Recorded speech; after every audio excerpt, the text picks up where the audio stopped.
Welcome to Ask Cadence, everybody. My name is Pete Wright. Thank you for downloading. I'm sitting around the round table here with the illustrious Rod Sharman. Rod, welcome. Thank you, Pete. Welcome back. So good to have you. Glad to be here. Jay Christensen, hello again. Hi, Pete. We are picking up our discussion on 19 techniques for managing people who do not report to you. Last week we had a terrific discussion on how to use project tools, goal statements, project objective, and the project profile to build support through understanding, particularly in terms of a recruiting effort to get functional managers and their your potential team members, their direct reports on board with your project.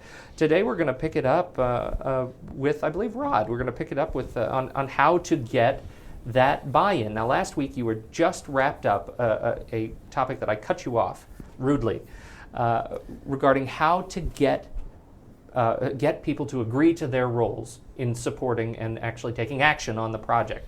You want to pick up from where you left off? Sure, thank you, Pete.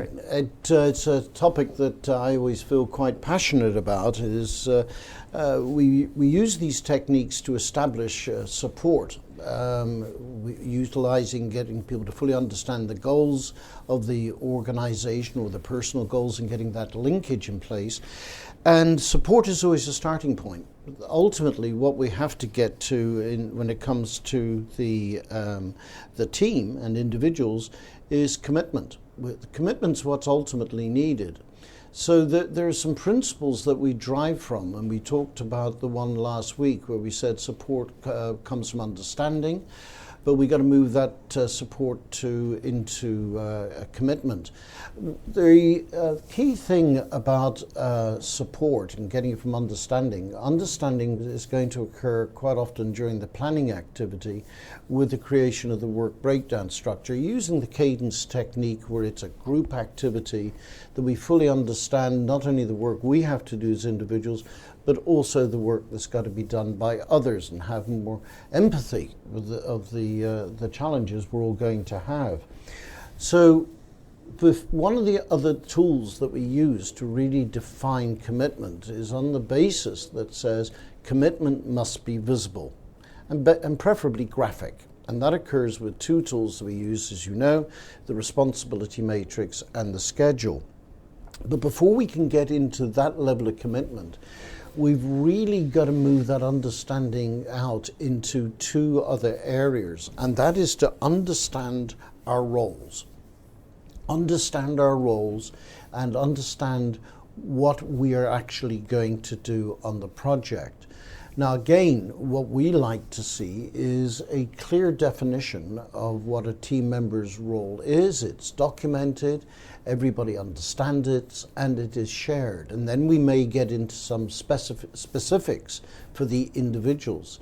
So a role statement should be understood and really, ideally, signed off by the individuals that they have understood what their roles are. And that'll give us general understanding of what we have to do on the project.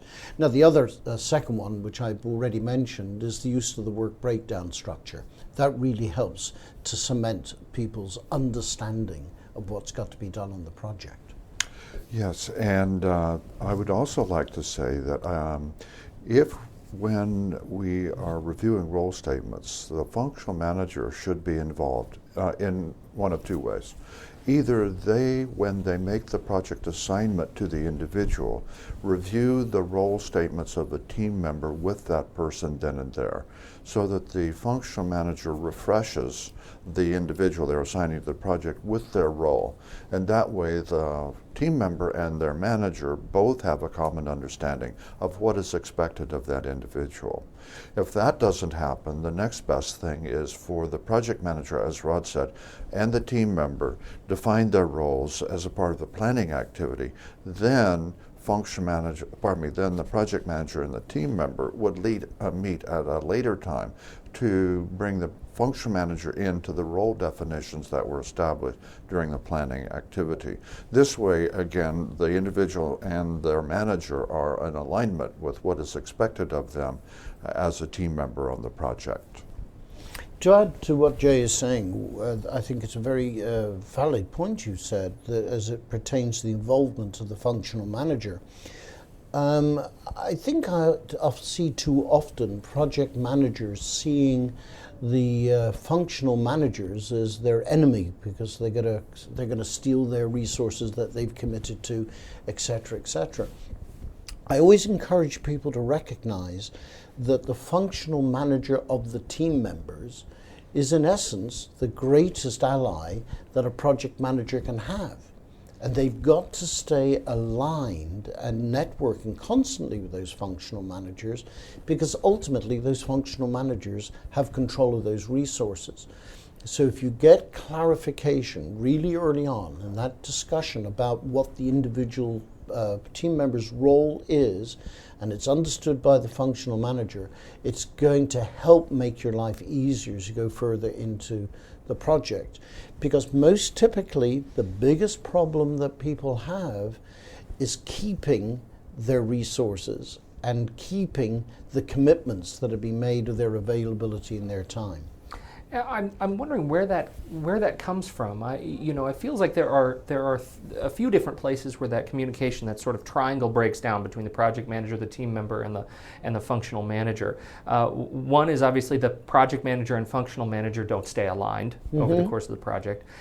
But the one that has me puzzled is the one where the team member is not well aligned with who his boss is, right? I mean, how do you set the tone that says, this is not a discussion about allegiance between a project manager or a functional manager. This really is and must always remain a discussion with the three. Yes, yeah, and Absolutely. I'd like to respond to that, and that is that there is the need for the individual to understand that even though they are working on a project team, their functional manager remains their manager.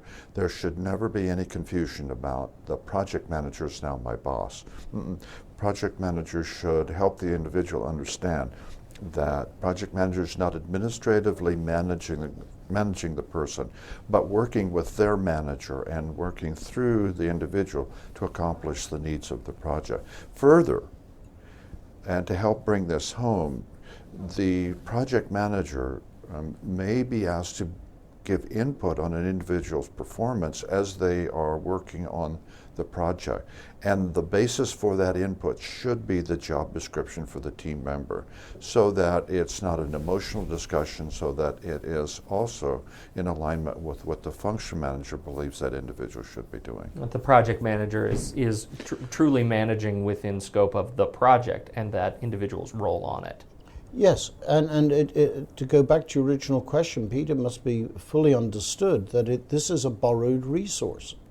Now, the thing that project managers often don't do is ask a question of the functional manager and that individual team member, what other projects are you also working on? And the reason why I say that is, in addition to the project manager needing to stay connected and network and buying them a cup of coffee once a week or whatever with the functional manager, I think it's also important that the project manager stays connected and networked with the other project managers that person may also be a resource to. Are you seeing that right now, where each resource is going to be really in a competitive state with just how many projects they may be working on? I wouldn't say How often does this competitive. run into? I wouldn't say competitive, but No. I would say that it is a fact of life, a huge fact of life, that people are working on a number of different projects. Yeah. And they're being spread so thinly that they may be working only 5 to 10% of their total time per week on a project. So there's just spread to too many projects. I think when project managers stay connected, let's say with all involved who may be placing demands on a given resource, what they're really doing is being proactive to try and avoid problem situations by just being connected. And sometimes those people are going to talk to them in advance. We're having a pressure on our project. I know I've got Fred for 10% of his time. I'd really like to have them for more. How's it going to impact your project? Can you do any adjustments to help me? And so sooner or later, you maybe go back and call on that one because you may have the same kind of situation. So staying connected and keeping your head up and looking out and above and beyond the day-to-day activities of your project are subtle ways of helping you avoid problems down the road. And to help with what Rod had suggested, that is sometimes what the project manager should do as they are getting a resource assigned to the project, find out from the individual and their manager how much time the individual has for this project on a weekly basis, so that the individual doesn't come up with a schedule based on the fact that they have 100% of their time available for this project, when in fact it's only 20%. Oh, by the way, this is actually going to take me 5 years Yeah. to do what I agreed to do. Well, to add to Jay's point too, there's another level of complexity that comes out, because you may say, okay, I've agreed with my functional manager, I'm going to be available 40% of my time on your project. But unfortunately, projects aren't linear in terms of demand on your time. You're going to have peaks and valleys where you maybe 100% for a week to get a certain activity done or whatever. So you've got to be looking at that level of depth as well and negotiate over those. And of course, that comes out as a result of scheduling. And again, the bottom line, to keep it a three-way discussion. Yes, Yeah, absolutely. Another great discussion, gents. On behalf of Jay Christensen and Rod Sharman, my name is Pete Wright. Thank you for downloading and listening. And we'll be back at you next week again with a continuation of 19 techniques for managing people who do not report to you. This has been Ask Cadence.